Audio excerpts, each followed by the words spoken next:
আলহামদুলিল্লাহি ওয়া কাফা ওয়া সালামুন আলা ইবাদিহিল্লাযিনা আসতাফা আম্মা বা'দ ক্বালা আল্লাহু তাআলা ফি কালামিহিল মাজিদ ওয়ালাউ কানা মিন ইনদি গায়রিল্লাহি লাওয়াজাদু ফীহি ইখতিলাফান কাসীরা। সম্মানিত সুধী, আজ আমার আলোচ্য বিষয় হচ্ছে বাইবেল অ্যান্ড ইনজিল এক্স-রে রিপোর্ট। বর্তমান বিশ্বে বহুল প্রচারিত একটি ধর্ম হচ্ছে খ্রিস্টান ধর্ম।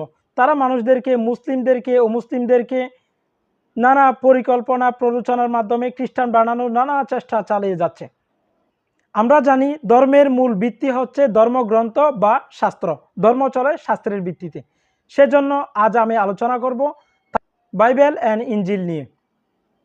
বর্তমান তাদের দাবি হচ্ছে, খ্রিস্টানদের দাবি হচ্ছে বাইবেল সেটা আল্লাহ প্রদত্ত গ্রন্থ এবং ইনজিল শরীফ সেটা ঈসা আলাইহিস সালামের উপর নাজিল হওয়া সেই গ্রন্থ যেটার মধ্যে কোনো প্রকার এখনো পর্যন্ত কোনো প্রকার ভুল বৈপরীত্য নেই বা অক্ষত আছে, কোনো প্রকার সমস্যা নেই। তবে আমি প্রমাণ করে দিব বর্তমান তাদের হাতে থাকা বাইবেল সেটা আল্লাহ প্রদত্ত নয় এবং ইনজিল শরীফ সেটা ঈসা আলাইহিস সালামের উপর নাজিল হওয়া সেই গ্রন্থ নেই, বরং সেখানে তারা তাহরিফ করে ফেলেছে এবং নানা ভুল ভ্রান্তি সেখানে আছে এবং সেটা ঈসা আলাইহিস সালামের উপর নাজিল হওয়া সেই ইনজিল শরীফ নেই। এবং বর্তমান প্রচারিত ইনজিল শরীফ সেটা ঈসা আলাইহিস সালামের উপর নাজিল হওয়া সেই ইনজিল শরীফ নয়, বরং সেটা তাদের খ্রিস্টানদের পক্ষ থেকে বানানো সাজানো, সেখানে অনেক প্রকার ভুল বৈপরীত্য আছে। তাহলে আসি আমার প্রথম পয়েন্ট, বাইবেল সেটা আল্লাহ প্রদত্ত নয়, তার প্রমাণ আমার হাতে দেখতে পাচ্ছেন। এই বাইবেল সেটা খ্রিস্টানদের পক্ষ থেকে প্রচারিত বাইবেল। তাদের দাবি হচ্ছে এই বাইবেল আল্লাহ প্রদত্ত গ্রন্থ, কিন্তু আমি প্রমাণ করে দিব এই বাইবেল আল্লাহ প্রদত্ত গ্রন্থ নয়, বরং সেটা তাদের পক্ষ থেকে বানানো সাজানো আল্লাহ প্রদত্ত গ্রন্থ নয়। বাইবেল সেটা আল্লাহ প্রদত্ত না হওয়ার এক নম্বর প্রমাণ হচ্ছে, কোনো একটি গ্রন্থ আল্লাহ প্রদত্ত দাবি করার জন্য শর্ত হচ্ছে সেটা কোনো না কোনো নবীর উপর নাজিল হওয়া এবং সেটা সেই নবীর নিজ হাতে লিখা বা তার নিজ সেই নবীর তত্ত্বাবধানে লিখা এবং সেটা আমাদের পর্যন্ত পৌঁছা, অক্ষতভাবে পৌঁছার সার্টিফিকেট বা সনদ থাকা, পরম্পরা থাকা। এই বাইবেল আমরা জানি আল্লাহ তাআলা বাইবেল নামক কোনো গ্রন্থ কোনো সময় কোনো সম্প্রদায়ের উপর কোনো নবীর উপর নাজিল করেননি। এটা হচ্ছে এক নম্বর প্রমাণ বাইবেল সেটা আল্লাহ প্রদত্ত না হওয়ার। এবং তারা দাবি করে থাকে এই বাইবেলের মধ্যে তাওরাত, ইনজিল, জাবুর ইত্যাদি এবং অন্যান্য নবীদের উপর নাজিল হওয়া সহিফা সমূহ জমা করা আছে। উক্ত দাবিও ভুল। সেখানে প্রত্যেকটা অধ্যায়ের শুরুতেই লিখে দেওয়া আছে যে এটা কোনটা কোন অধ্যায় কোন ব্যক্তি লিখেছেন সেই জিনিসটা উল্লেখ করে দেওয়া আছে। তাহলে আল্লাহ প্রদত্ত গ্রন্থ সেটা নাজিল হয় সেটা কোনো একক ব্যক্তি লিখে না। অপরপক্ষে আমরা যদি কোরআন মাজিদের ব্যাপারে দেখি, সেটা আল্লাহ তাআলার গ্রন্থ হওয়ার সমস্ত মানদণ্ডে উত্তীর্ণ, অর্থাৎ সেটা রাসূল সাল্লাল্লাহু আলাইহি ওয়াসাল্লামের উপর নাজিল হয়েছেন, মুহাম্মদ সাল্লাল্লাহু আলাইহি ওয়াসাল্লামের উপর নাজিল হয়েছেন এবং সেটা আমাদের পর্যন্ত আসার সনদ, পরম্পরা এবং পাণ্ডুলিপি ইত্যাদি সব আছে। যদি তারা বলে যে কোরআন মাজিদের তো কোথাও পাণ্ডুলিপি নেই, তাহলে আমরা তাদেরকে বলবো সনদ ইত্যাদি আছে, প্লাস পাণ্ডুলিপি যদি দেখতে চান তাহলে আপনাকে চলে যেতে হবে মদিনার মধ্যে। মদিনা শরীফের পাশেই আছে মাআরিদুল কোরআন। যারা সৌদি আরবে গিয়েছেন হয়তো তারা অনেকে দেখেছেন বা গুগলের মধ্যেও দেখতে পারেন বা সৌদি আরব গেলেও দেখতে পারেন মাআরিদুল কোরআন। এই মাআরিদুল কোরআনের মধ্যে কোরআন মাজিদের সমস্ত পাণ্ডুলিপি জমা আছে। 2 নম্বর প্রমাণ হচ্ছে 1900 খ্রিস্টাব্দে জার্মানে বাইবেলের সমস্ত পাণ্ডুলিপি জমা করা হয়। তাদের কাছে যেই পাণ্ডুলিপি আছে সেই পাণ্ডুলিপি সমূহ জমা করা হয়। সেখানে তাদের তত্ত্ব অনুযায়ী, তাদের গবেষণা অনুযায়ী 50,000-এরও বেশি ভুল। এবং এই কথাটা বাইবেলের ভাষ্যকার আদম ক্লার্কও এই কথাটা স্বীকার করেছেন এবং তাদের বিশিষ্ট বিতার্কিক মিস্টার ফান্ডার এই কথা স্বীকার করেছেন যে সেখানে বাইবেলের পাণ্ডুলিপিতেই 50,000-এরও ভুল বৈপরীত্য বা অতিরঞ্জন আছে। কিন্তু আমরা যদি কোরআন কারিমের মধ্যে দেখি সেখানে কোনো প্রকার ভুল বৈপরীত্য অতিরঞ্জন নেই। 3 নম্বর প্রমাণ হচ্ছে কেরি বাইবেলের ভূমিকার মধ্যে লেখা আছে এই বাইবেল কয়েকবার সংশোধিত হয়েছে, পরিবর্তন হয়েছে এবং তাদের ভাষ্যকার আদম ক্লার্ক এই কথাটা স্বীকার করেছেন। এবং বর্তমান বাংলার বাইবেল সোসাইটি থেকে জানিয়েছে যে এই বাইবেল আরও কয়েকবার সংশোধন হওয়া, সংস্কার করা প্রয়োজন। এখন আমার প্রশ্ন হচ্ছে, যদি তারা বলে যে সেটা আল্লাহ প্রদত্ত গ্রন্থ, তাহলে সেখানে সংশোধন করার, আল্লাহ প্রদত্ত গ্রন্থ সংশোধন করার, সংস্করণ করার কারো অধিকার নেই বা কারো প্রয়োজন নেই। তাহলে সেটা যদি আল্লাহ প্রদত্ত গ্রন্থ হয়ে থাকে, তাহলে সেখানে কেন সংশোধন হয়েছে এবং আরও কেন সংশোধন প্রয়োজন মনে করেছে? আবার সেই খ্রিস্টানরাই বলে এই বাইবেলের মধ্যে কোনো প্রকার ভুল বৈপরীত্য নেই। এরপরে আমার হাতে আরেকটি গ্রন্থ দেখতে পাচ্ছেন, কিতাবুল মুকাদ্দাস। এই কিতাবুল মুকাদ্দাস হচ্ছে বাইবেলের ইসলামিক ভার্সন। 1967 খ্রিস্টাব্দে আমেরিকার মধ্যে একটি সেমিনার সংগঠিত হয়। বিষয়বস্তু ছিল মুসলিমদেরকে কিভাবে খ্রিস্টান বানানো যায়। সেই সেমিনারের সিদ্ধান্ত অনুযায়ী সেই সেমিনারের সিদ্ধান্ত হয় বাইবেলকে ইসলামিক ভার্সনে রূপ দিতে হবে। সেই সেমিনারের ফসল হচ্ছে এই কিতাবুল মুকাদ্দাস। তবে তারা এই চুরিটা করতেও ভুল করে ফেলেছে। প্রথমে আরেকটা কথা বলে রাখি, বাইবেল অর্থ হচ্ছে গ্রন্থসমূহ। এই বাইবেলের মধ্যে যেহেতু অনেক গ্রন্থসমূহ জমা করা হয়েছে, সেজন্য এই গ্রন্থকে নাম দিয়েছে বাইবেল। তাহলে এটা হলো প্রপার নাউন বা প্রপার নাউন। আমরা জানি প্রপার নাউনকে ট্রান্সলেট করা যায় না, কিন্তু এটাকে যেহেতু ট্রান্সলেট করেছে পবিত্র বাইবেল, এটাকে আরবি করে তারা মুসলিমদেরকে ধোঁকা দেওয়ার জন্য কিতাবুল মুকাদ্দাস নাম দিয়েছে।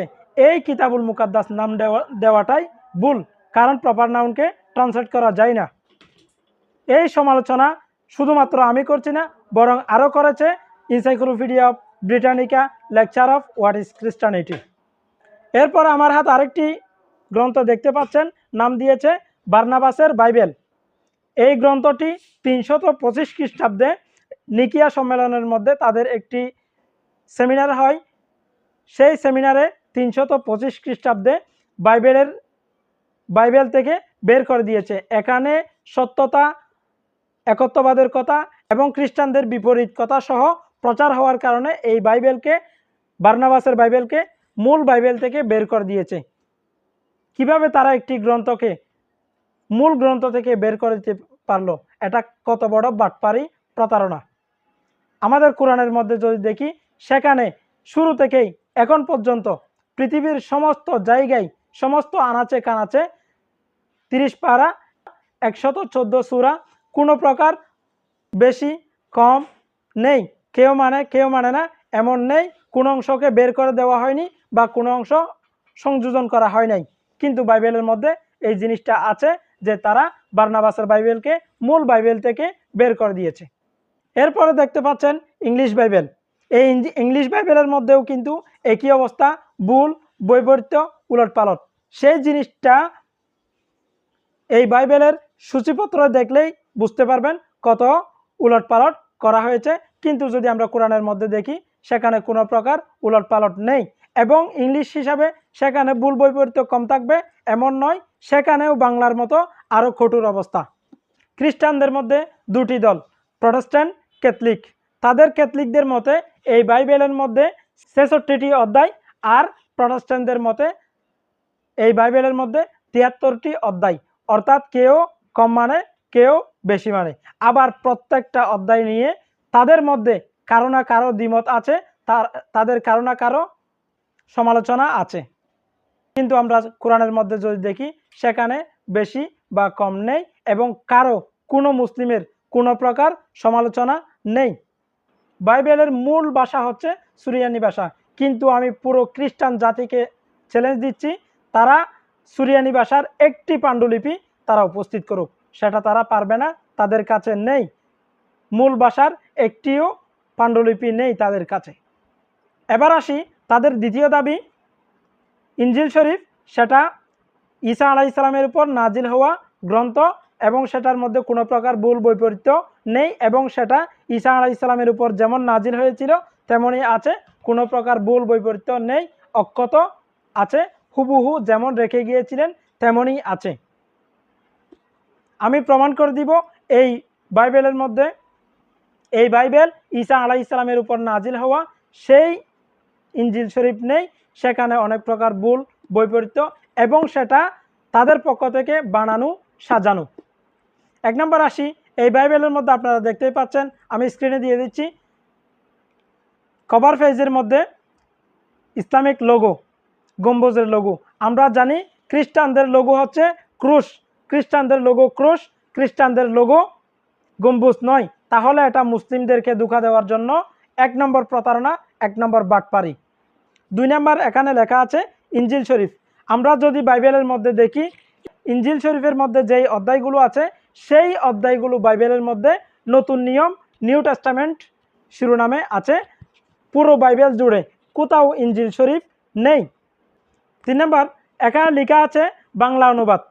আমরা জানি কোনো একটা আসমানি গ্রন্থকে অনুবাদ করতে হলে শর্ত হচ্ছে সাথে তার মূল ভাষা থাকতে হবে, কিন্তু আমরা যদি এই ইনজিলের মধ্যে দেখি সেখানে মূল ভাষা নেই, শুধুমাত্র বাংলা।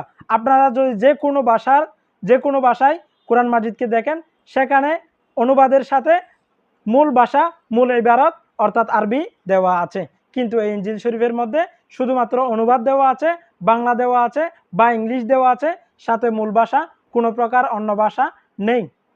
4 নম্বর, এখানে লেখা আছে দ্বিতীয় সংস্করণ। আমরা জানি সংস্করণ হয় মানব রচিত গ্রন্থের মধ্যে। আল্লাহ প্রদত্ত গ্রন্থ কারো সংস্করণ করার অধিকার নেই, প্রয়োজন নেই। এটা যেহেতু সংস্করণ করেছে তাহলে সেটা আল্লাহ প্রদত্ত গ্রন্থ নয়, বরং সেটা মানব রচিত গ্রন্থ। মানব রচিত গ্রন্থই বারবার সংস্করণ সংশোধন করার প্রয়োজন হয়। আমরা যদি সাধারণ মানব রচিত বইয়ের মধ্যে দেখি, কারো বই দেখি, সেখানে দেখা যাবে দ্বিতীয় সংস্করণ, তৃতীয় সংস্করণ, এভাবে বই, যে কোনো বই, মানব রচিত বই যত সংস্করণ করবে তত সুন্দর হবে, কিন্তু আল্লাহ প্রদত্ত গ্রন্থ সংস্করণ করার কারো অধিকার নেই বা প্রয়োজন নেই। আল্লাহ তাআলা চূড়ান্তভাবে সংস্করণ করে পাঠান। আল্লাহ তাআলার কালামের মধ্যে কোনো প্রকার ভুল থাকতে পারে না। এখানে যেহেতু সংস্করণ করেছে তাহলে তাদের সেই বানানো ইনজিলের মধ্যে ভুল ছিল বা এখনও আছে। সবচাইতে আশ্চর্যের বিষয় হচ্ছে এখানে বারবার সংস্করণ হওয়ার পরেও তাদের মধ্যে এত শিক্ষিত জ্ঞানী থাকা সত্ত্বেও, এখানে অনেক সংশোধন করার পরেও কিন্তু এখানে হাজার হাজার অগণিত ভুল রয়ে গিয়েছে, বৈপরীত্য রয়ে গিয়েছে। এখানে লেখা আছে প্রথম সিপারা মতি, এখানে লেখা আছে সিপারা। সিপারা অর্থ 30তম পারা। এটি সাধারণত কোরআন কারিমের আমপারা বা সিপারা লেখা থাকে। আমরা যদি এই ইনজিলের মধ্যে দেখি, এই ইনজিলের মধ্যে পারা বা অধ্যায় আছে 27টি, 30টি নেই। তাহলে এটা কোরআনের পরিভাষা চুরি করে মুসলিমদেরকে ধোঁকা দেওয়ার জন্য প্রথম বাটপারি, প্রথম প্রতারণা। এখানে ইনজিল শরীফের মধ্যে অধ্যায় বা পারা আছে 27টি, 30টি নেই। এরপরে এখানে লেখা আছে প্রথম সিপারা মতি, লেখক হযরত মতি। তার মানে এই গ্রন্থটি লিখেছেন একজন ব্যক্তি, মতি নামক একজন ব্যক্তি, এবং এটা লিখেছেন, এটা আল্লাহ প্রদত্ত গ্রন্থ নয়, এটা একক ব্যক্তির লিখনি। আমরা জানি আল্লাহ প্রদত্ত গ্রন্থ সেটা নাজিল হয় এবং সেটা কোনো নবী নিজে বা নিজ তত্ত্বাবধানে লিখেন, সেটা কোনো একক ব্যক্তি লিখেন না। এখানে যেহেতু ব্যক্তির নাম দেওয়া আছে, কে লিখেছেন সেটা বলে দেওয়া আছে এবং বলা আছে যে এটা লিখেছেন, তাহলে এটা আল্লাহ প্রদত্ত গ্রন্থ নয় এবং ঈসা আলাইহিস সালামের উপর নাজিল হওয়া সেই গ্রন্থ নয়, বরং এই গ্রন্থটি মানব রচিত। এরপর এখানে লেখা আছে লিখার সময় 50 থেকে 55 বা 66 থেকে 68। তার মানে তাদের এই গ্রন্থ কখন লিখেছেন সেই জিনিসটা তাদের কাছে শিওরভাবে জানা নেই। এখানে ঈসা আলাইহিস সালামের জীবন, মৃত্যু, জীবনী দেওয়া আছে বা সাথে আরও অনেকের জীবনী দেওয়া আছে।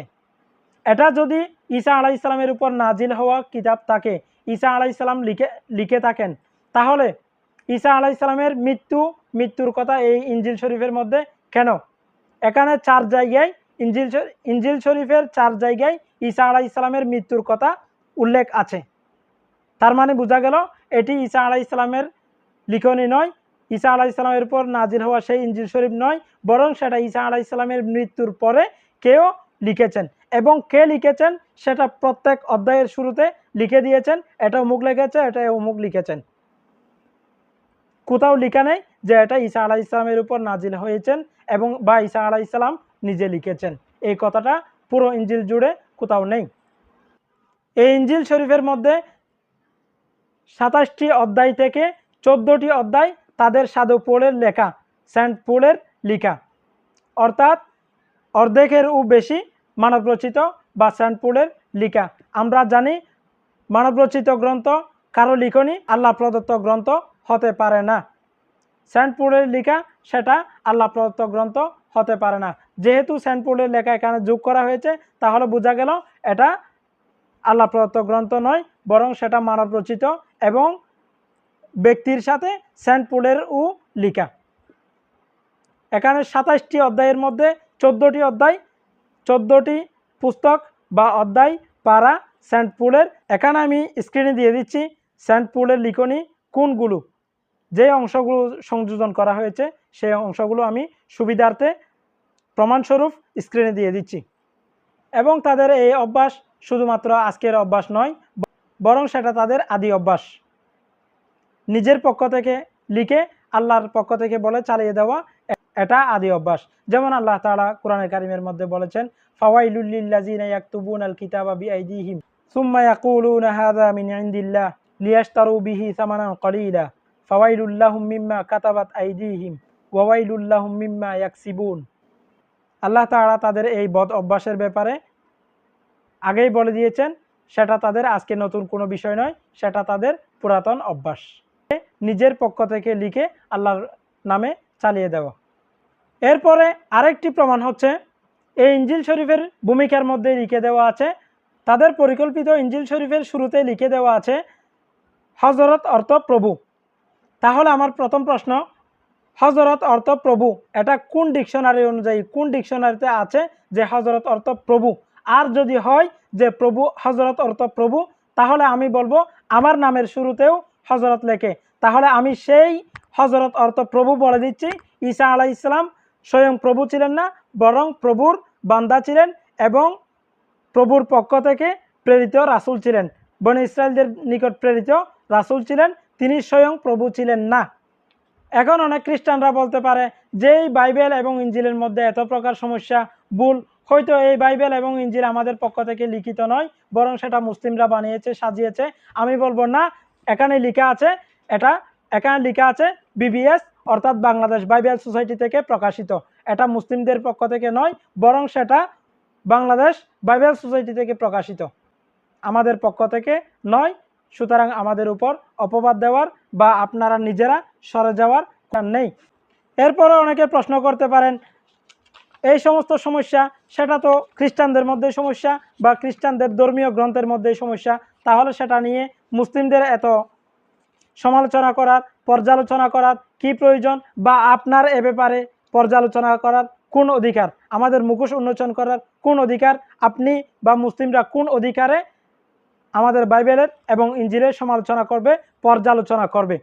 আমি তার উত্তরে বলবো, আমার এই বাইবেলের ব্যাপারে সমালোচনা এবং পর্যালোচনার প্রয়োজন এই জন্যই, যেহেতু তাদের দাবি হচ্ছে এই গ্রন্থগুলো আল্লাহ প্রদত্ত গ্রন্থ, এটা তাদের পক্ষ থেকে বানিয়ে আল্লাহ প্রদত্ত বলে চালিয়ে দেওয়ার কারণে তাদের এই মিথ্যাচার বন্ধ করতে আমার এই পর্যালোচনা।